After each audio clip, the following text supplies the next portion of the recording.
نحمده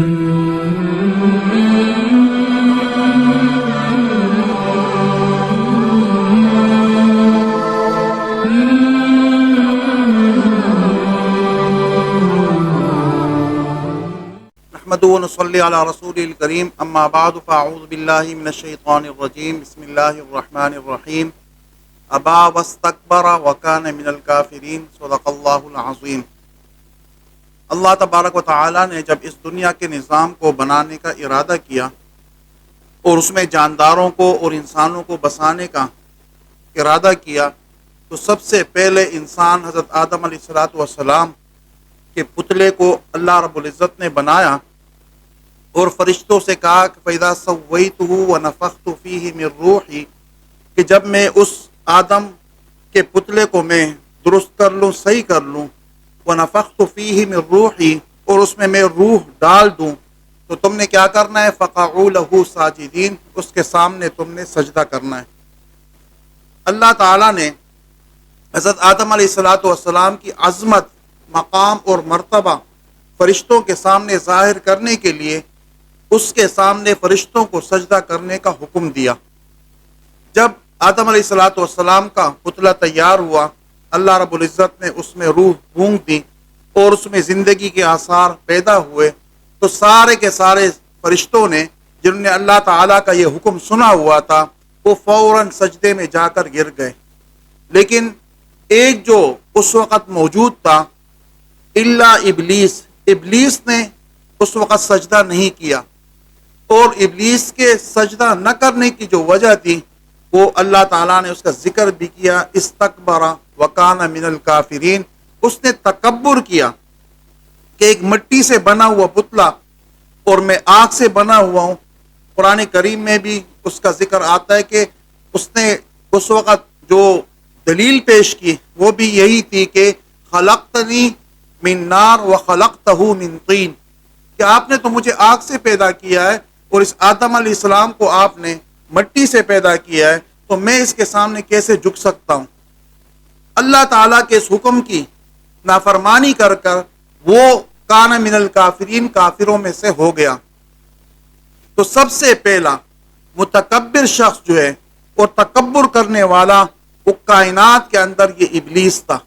جس نے تکبر کی بنا پر، وہ تکبر کی وجہ سے اپنے آپ کو آدم علیہ السلام سے بڑا سمجھ کر اور اپنا مرتبہ اس سے زیادہ بلند و بالا سمجھ کر اس نے سجدہ کرنے سے انکار کیا، اور وجہ بھی یہ بتائی کہ میں آگ سے بنا ہوا ہوں، یہ مٹی سے بنا ہوا ہے، میں اس کے آگے کیسے جھک سکتا ہوں؟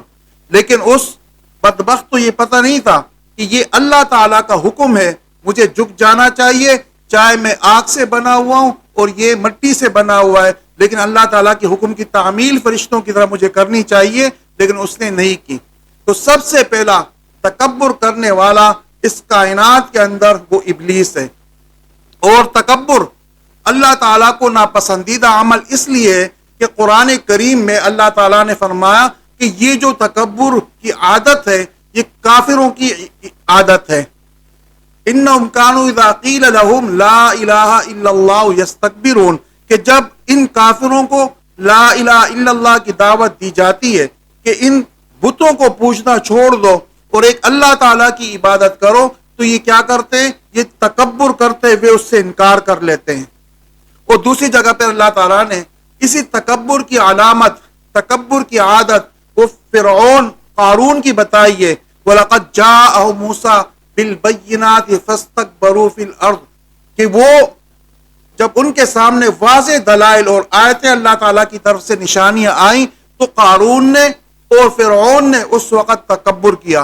تو تکبر یہ اللہ تعالیٰ کے نزدیک سب سے زیادہ ناپسندیدہ عمل ہے کہ جس کی وجہ سے انسان اللہ تعالیٰ کی نگاہوں سے اور انسانوں کی نگاہوں سے گر جاتا ہے۔ اس لیے ایک عربی کے ایک عالم نے کہا کہ راحت اس شخص کو ملتی ہے کہ جو قناعت کرتا ہے، کہ ثمرۃ القناعت الراحہ، کہ جب انسان قناعت کرتا ہے جو اللہ تعالیٰ نے اس کو دیا ہوا ہوتا ہے اس کو اپنے لیے کافی سمجھتا ہے، تو اللہ تعالیٰ اس کے دل کو راحت اور آرام اور سکون عطا کرتے ہیں۔ اور وہ ثمرۃ المتواضع المحبہ،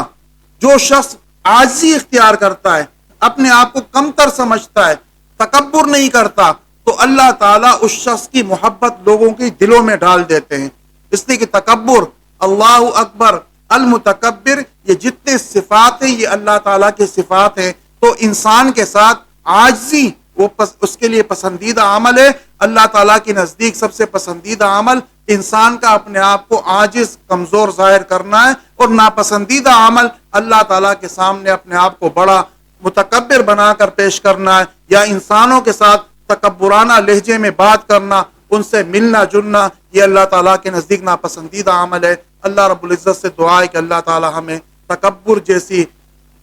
کبیرہ گناہ سے ہمیں بچنے کی توفیق عطا فرمائے۔ وآخر دعوانا ان الحمد للہ رب العالمین۔